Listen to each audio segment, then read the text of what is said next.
Malcolm Gladwell is here. He is a staff writer for the New Yorker magazine. His first two books, The Tipping Point and Blink, each sold well over 2 million copies in the United States. His unique take on the world ultimately has even spawned its own term, Gladwellian. His new book is called Outliers, The Story of Success. I am very pleased to have him back at this table. Welcome back. Thank you.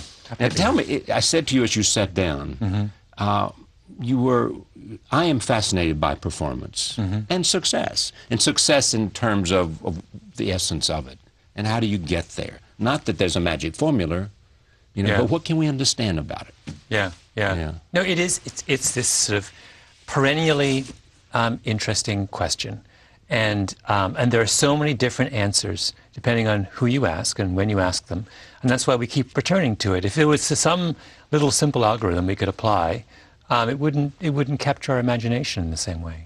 It is said that part of the reason for this book, and there is some personal biography here, you talk about your grandmother, was that you were in search of explaining your own success, this phenomenal success you've had. Yeah, well, I don't know if it was a conscious attempt. I would never do something so explicitly autobiographically, consciously. But I suppose on some level, I mean, that question began to occur to me because my own success doesn't seem to me to be entirely rational, or it certainly wasn't anything I would have expected. And you couldn't necessarily look at particular biographical points and say, aha, this guy is going to be either president or write bestsellers. Yeah, it seemed that I got really lucky. I mean, luck is a huge theme in this book. And it's funny, and we're not very good with luck. We either, we tend to sort of discount it. We'd always rather give a kind of considered explanation for something than just to say it's happenstance. But you know what? A lot of the time it really is. And I try and, in the book I try and sort of zero in on what is exactly the nature of the lucky break that characterizes so much of truly outstanding success. Okay, let's take an easy example that you use. Bill Gates. Yeah, so Bill Gates is lucky in many ways. Yeah, very bright. He starts two ways in particular. One is that when he walks into 8th grade at Lakeside Academy in Seattle in 1968, there is a computer terminal sitting there with a link into a mainframe in downtown Seattle. No one had access to a computer terminal in 8th grade or 9th grade or 10th grade or even college in 1968. Anywhere else in the world. No, and he himself told me, he's like, if there were 50 people in my position in 1968, I'd be stunned. And he basically spends his entire teenage years programming, right? Because of this gift. And he would tell me at one point, Paul Allen, his great high school buddy, with whom he co-founds Microsoft, discovers there's a mainframe down at University of Washington that's free. It's not being used between 2 and 6 in the morning. So he goes to bed at 10 o'clock, sets the alarm clock, climbs out the window, whatever, at 1:30 in the morning, walks 2 miles to the University of Washington, and programs from 2 till 6. Now I love that story because it's the two parts of his success are right there. One is the extraordinary desire and obsessiveness and determination and love of computing. But the other is the fact that he's a guy who lives 2 miles from a mainframe in 1973 that's free between 2 and 6 in the morning, right? Now, lots of people may have the first thing. Almost no one has the second thing, right? I could have walked for a month and not come onto a mainframe. But this is central to what you're saying here, and so let's explore it in more. The Beatles. Yeah. Same thing. So Beatles, I mean, I'm really interested in one of the other themes I come back to in the book is this notion of how long does it take to be good at something? Exactly. And psychologists who have looked at this in the expertise literature have said, you know what, if you look at a whole range of cognitively complex activities, time and time again we see that expertise is reached only after a minimum of 10,000 hours of practice. And that roughly translates to 10 years of doing something. And I do this actually now with anyone who's good at something, and I could do it with you right now. I just ask people, all right, in your career, what was the point that you started to feel comfortable in your role? And it's always 10 years. It's always 10 years. And I'm sure if we did the math with you right now, it would come out to... No, you're right. And so this magic number of 10,000 hours, what that says is the first in a cohort to reach 10,000 hours has a huge advantage. So Gates having that computer down the street, or that computer in 8th grade, gives him his 10,000 hours before anyone else who was that age. The Beatles, before they come to America, get invited to go to Hamburg. They're still teenagers, and they become a house band in a strip club, and they play 8-hour sets 7 days a week for months at a time. They get their 10,000 hours in before the British invasion, right? That's why they're good. I mean, it's not the only reason, but absent that kind of intensive grad school in rock and roll, they're not the band that we think they are, and they don't make that splash when they come to America. And I assume that you could look at people who have been great athletes where there's a demand for performance at a young age, and discover that they started practicing under very good circumstances very early. Tiger Woods would be Exhibit 1. Would be Exhibit 1. And the key, what you just said is key. What you said under very good circumstances. This is not just Michael Jordan going out and shooting baskets. The term that expertise researchers use is deliberate practice. That is to say, focused, intensive practice with an eye to zeroing in on your failures and addressing them, your weaknesses. And I'm sure, I would love to have a camera on Michael Jordan as a 16-year-old as he plays basketball, and seeing, because I am convinced that that's what sets him apart, that when he practiced in a different way, and that he was constantly thinking about what am I not doing well, and why am I not doing it well, and what can I do to perfect it. Because he didn't make his team as a 14-year-old or something. The junior high team didn't make it, and then became a star and got a scholarship to University of North Carolina. What's interesting, just to talk about Michael Jordan for a second, unlike a lot of other basketball players, his game changes dramatically over the course of his professional career. And he's not a great outside shooter when he starts, and has a, devastating jump shot by the time he retires. So he never stopped this kind of constant process. He added to his arsenal. And once he became a pro, even. There've been lots of examples of that. People that had a certain kind of college career, and then they found out once they got to be a pro that they needed to add to it. But what do we read into this? We read into this access to deliberate practice over 10,000 times. May give you the opportunity for success. The opportunity. Yes, and that's a big thing, because ultimately this book ends up with a series of kind of policy prescriptions, because it's supposed to be a way of thinking about this question of how do we help people achieve their potential, right? And there's all kinds of ways to do that. And the very simple answer from the book is you give them opportunities to work harder. And so I end with the book, for example, with a chapter about the KIPP academies in this new breed of charter school, which is really based on this idea.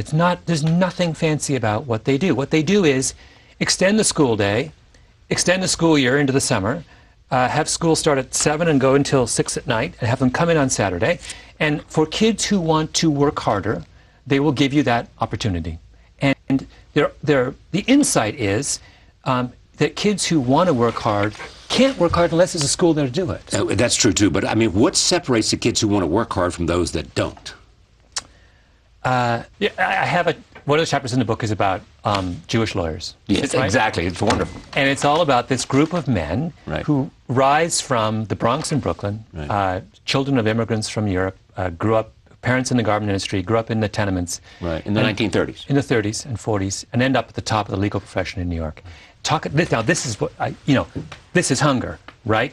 So, and one of the central ideas in that chapter is this notion that it was because they were discriminated against as Jews coming out of law school, and as a result forbidden to work at the big downtown law firms, that they went out on their own and took up this unfashionable area of corporate law called takeovers, and practiced it in isolation and obscurity for 20 years, and then all of a sudden it became a big deal. Big deal, and they were at the top of the game. And they were prepared. But preparation meets opportunity. That's slight, though, at the beginning. The big fancy waspy law firm telling these kids named, Greenberg or Flom or what have you, that you can't work here. And we don't care what your grades were at Harvard. And we don't care or in their case, NYU. But we don't care. That, that slight is of incalculable importance. I mean, you just said that Jordan doesn't make his team when he was 14. When he's 14, right? Again, that slight is I think that is the kind of added psychological But do you have that gene in you?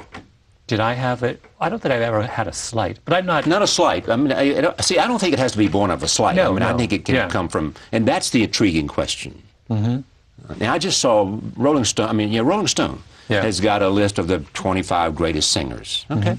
And including John Lennon. Yeah. Now, talent had something to do with this. Yes. So Yeah. where do we put that? Obviously it's there. What's fascinating to me is in the psychological literature on expertise, there are a whole group of psychologists for whom I have an infinite amount of respect, who will stand up and with a straight face say that talent doesn't exist, that it's all application and effort. Now, I don't know if I'm willing to go that far, but what that tells me is, look, we think it's this much, and it's not. It's this much. It's some tiny fraction of what we think it is. I believe that because I'm being fascinated by the subject of talent and performance and what makes people the way they are. I have, in the history of doing this, more than 30 years, this show, 18 years, I have never had somebody say to me, the reason I'm so good at what I do is because I'm smarter than everybody else. Yeah. It is all because I wanted it more, I worked harder, I focused more, I sacrificed more, and more importantly, I had a deep passion for the thing. Yeah. Whether it was swinging a golf ball, hitting a basketball, doing scientific research, being a diplomat. Yeah. Yeah. And they never lose it. Yeah. And it is their best friend, their very best friend. Everything else takes, and then you get into work balance and all that stuff. Am I right? Yeah. No, when I think about the story of the Beatles, what's fascinating about them, of course, is that they went to Hamburg in the 50s and were a house band for a strip club. Do we have any idea how miserable that must have been? 8-hour sets. You must really, truly love rock and roll if you're willing to play as a house band in a Hamburgian strip club. I mean, it's like the nastiest situation. You're willing to take the sacrifices necessary to get there. Yeah. So what do we know about Barack Obama? I mean, here's a man who's had phenomenal success. He's at the epitome of power in the world. Yeah. Well, there's two parts of Barack Obama that fascinate me. The second half of my book is all about culture, but the role that culture plays in success, and how different cultures have very, very different strengths in different. And so I spend a lot of time contrasting Asian and Western cultures, for example, and talking about how Asians kids are better at mathematics for cultural reasons, that there's something about their culture that's beautifully suited to the Okay, well, this test. is intriguing. So, tell us what it has to do with. Well, I think it has to do. So we make this observation that there's a huge difference in the performance of Asian kids and Western kids on math tests, right? And we know it's not. We've refuted the genetic argument. They're not genetically better at it.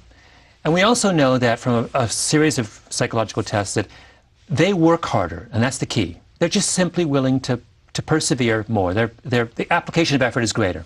So why? And I have this whole chapter, which is, I think it has to do with patterns of agricultural practice going back hundreds, if not thousands of years. Having to do with rice. Rice.